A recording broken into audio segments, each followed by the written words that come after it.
Hi learners, Professor Joe here. In today's video, we are going to learn how to say, tell me about yourself.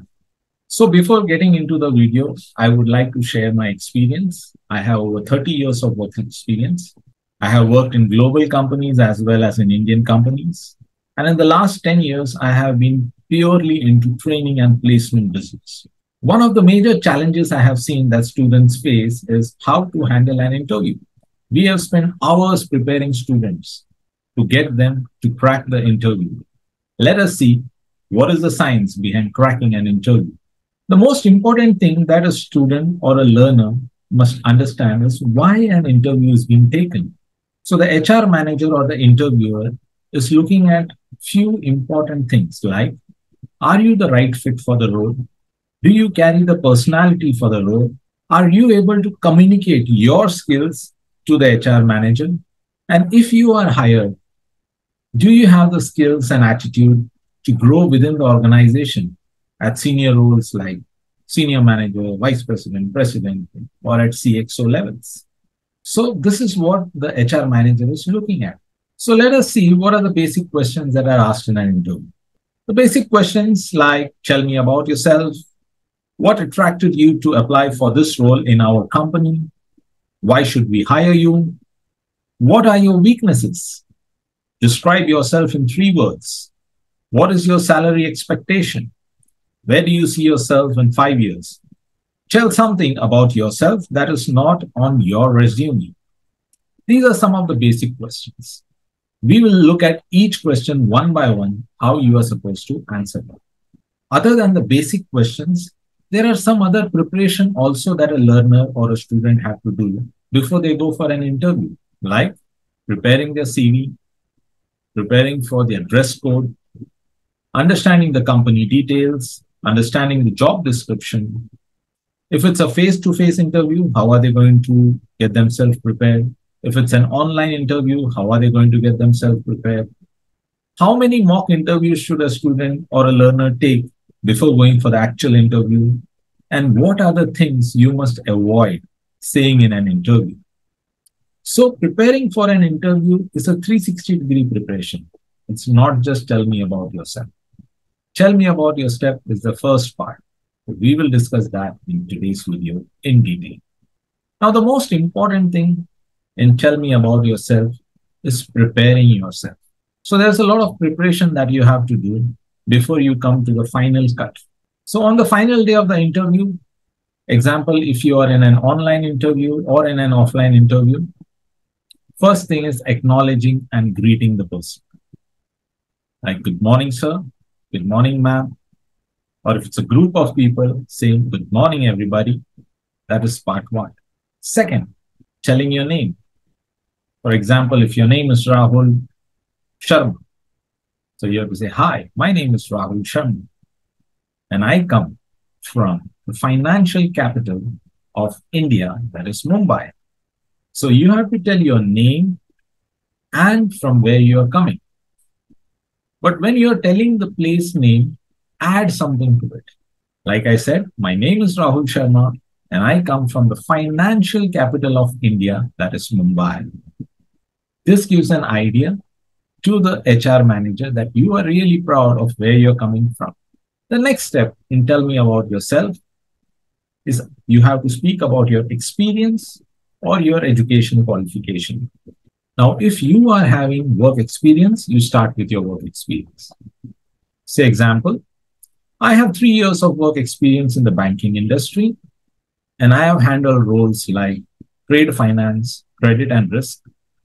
Currently, I am a credit and risk executive at X and Y bank. So you talk about your work experience. If you do not have work experience, you start directly from your education qualification.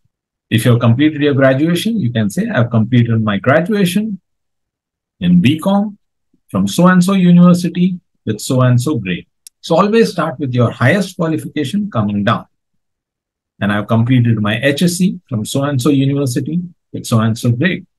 I have completed my 10th from so-and-so college or so-and-so school with so-and-so percentage. Now, the next step after your education qualification you also should talk about your largest achievement. Now, what is your largest achievement? Largest achievement means if you have achieved something big. Now, there will be a lot of learners who have achieved a lot of small trophies and a lot of small awards. Talk only about the largest, one or two, not more than that.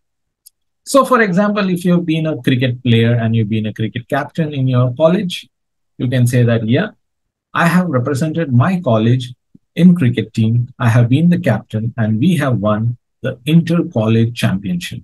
Why you have to tell your largest achievement is this let the interviewer know that what kind of skills and leadership qualities you have.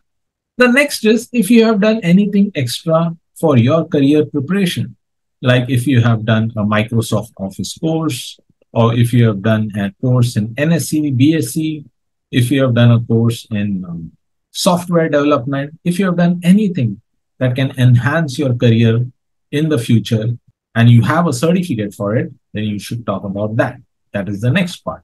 Like I have done a certification course in NSC, I have done a certification course in Microsoft Excel, or I have done a software development course from Udemy. Once you have completed your additional certification, you come to your strengths.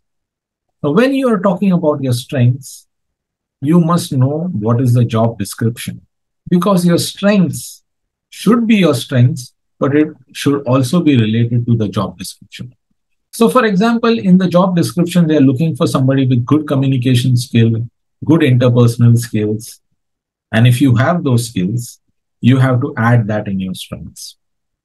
So yes, I'm a good communicator. I'm a good team player. I have good interpersonal skills. I can manage my team well. You have to talk about these strengths. So always, whenever you're talking about your strengths, have the job description in mind. This will help you to tell the right strengths you acquire. And this will also help the interviewer to take a call on whether they should hire you. When you talk about your hobbies, be very careful, because whatever you say, example, you say, I love reading books. They might ask you which was your last book you read. Describe in 5 sentences about that book. So be very careful whenever you're talking about your hobbies. You should really know what you're talking about. Don't tell about too many hobbies. Speak only about 1 or 2 hobbies. The second last thing is about your family. In a brief, talk about your family. So if your father is an employed person, my dad is an employed person in so and so company. My mother is a homemaker, or she's also employed in so and so company. I have siblings, an elder brother who is working, a younger brother who is working. That's it. Do not give too much information about your family. Just a brief, yes, you have so many family members. That's all you have to tell. And ending, tell me about yourself. This is very important. Once you have completed this, you have to tell, this is a brief about myself. Is there anything else you would like to know about me? Now, tell me about yourself requires a lot of preparation because you have around 7 to 8 steps. The more you practice, the better you will be able to deliver this. So I hope you have understood what are the points that you have to cover and tell me about yourself. This is going to be a series of videos where I will be covering all the basic questions that are asked in an interview. And also I will be covering what are the things you have to be prepared with before going for an interview. If you love the content that I am preparing, please like and share. And for videos like this in personality development, finance, technical analysis, fundamental analysis, please subscribe to my YouTube channel. All I can say is keep learning, keep growing. Thank you very much. Namaskar.